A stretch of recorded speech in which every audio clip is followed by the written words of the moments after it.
আপনাদের সবাইকে স্বাগত জানাই জার্নাল পর্যালোচনায়। সঙ্গে আছি সৈয়দ ইশতিয়াক রেজা এবং আজকে কথা বলবো দেশ জুড়ে বিরাজমান তীব্র লোডশেডিং নিয়ে।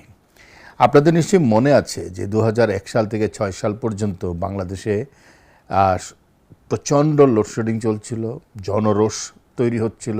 কানসার্টের কথা মনে আছে, চাঁপাইনবাবগঞ্জের শনির আখড়ার কথা মনে আছে।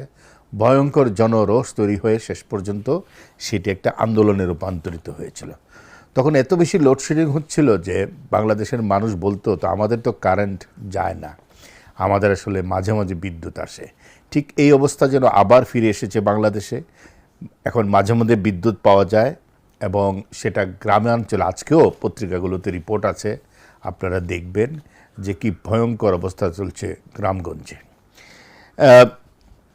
কোথাও কোথাও পত্রিকাগুলো রিপোর্ট অনুযায়ী কোথাও কোথাও 12 ঘন্টা থেকে 16 ঘন্টা পর্যন্ত বিদ্যুৎ থাকছে না।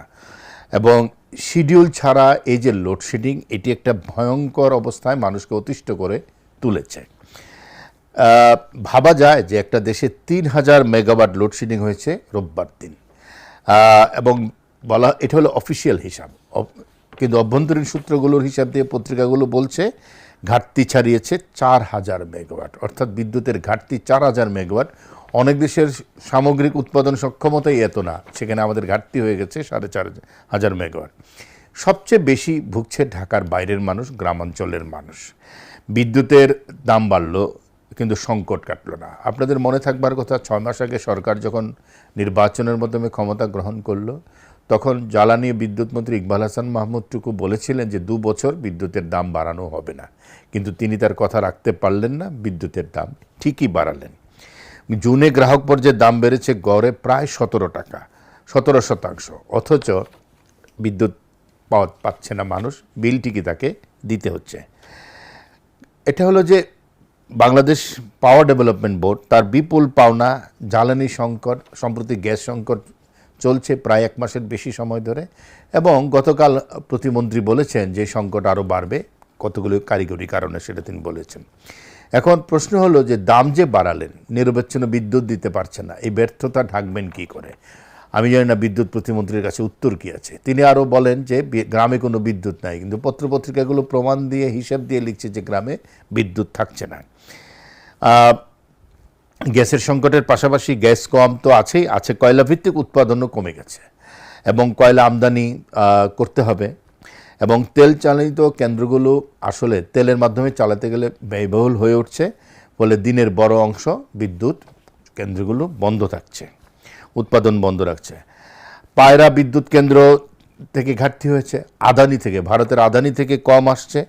এবং এতে করে যেটা হচ্ছে, এই যে বিদ্যুতের তীব্র সংকট, মানুষ তো এত কারণ বুঝতে চাইবে না, যেটা ঘটছে সেটা হলো তীব্র সংকটে নাজেহাল হয়ে পড়ছে শিল্প এলাকা এবং ব্যবসা বাণিজ্য, এবং বলতে গেলে সাধারণ কাজকর্ম, বাড়ি ঘরেও মানুষ প্রচণ্ড অতিষ্ঠের মধ্যে অবস্থা আছে। বিদ্যুতের লোডশেডিং তো শুধু কর্পোরেট সমস্যা নয়, শিল্পের সমস্যা নয়, কৃষিরও সমস্যা, সেচ কর্ম চালানোর সমস্যা হচ্ছে।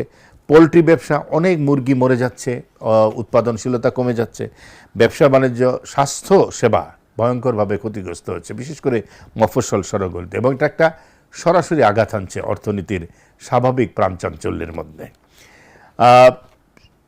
উদ্বেগের খবর হলো বিদ্যুৎ না থাকায় বরফ কলগুলো চলতে পারছে না, বরফ উৎপাদন বন্ধ হয়েছে, ফলে সাগরে যেতে পারছেন না জেলেরা, কারণ তাদের মাছগুলো তো তাজা রাখতে হবে।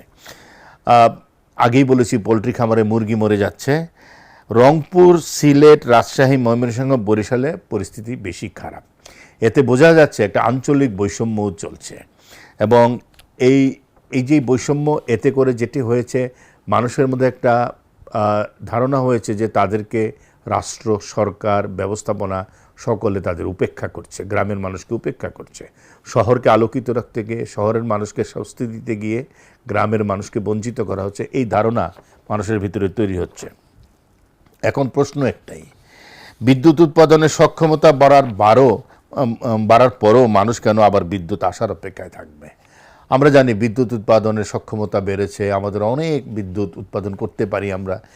মানুষ হয়তো এত কারিগরি বিষয় বুঝবে না, ক্যাপাসিটি চার্জের কথা বুঝবে না, কিন্তু সাধারণ মানুষ, তাদের তো একটাই কথা, বিদ্যুৎ আসার অপেক্ষায় তাদের থাকতে হচ্ছে। তাদের এখন আর বিদ্যুৎ যায় না। বিদ্যুতের দাম বাড়ে, উৎপাদনের সক্ষমতার গল্প শোনা যায়, কিন্তু ঘরে আলো জ্বলে না। যদি মানুষকে আবারও বিদ্যুৎ কখন আসবে এই প্রশ্ন নিয়ে রাত কাটাতে হয়, দিন কাটাতে হয়, তাহলে উন্নয়নের গল্প আসলে যতই মধুর লাগুক না কেন, বাস্তবতার অন্ধকার কিন্তু ভয়ঙ্কর। আজকের মতো জার্নাল পর্যালোচনা এখানেই শেষ করছি। সবাইকে শুভেচ্ছা।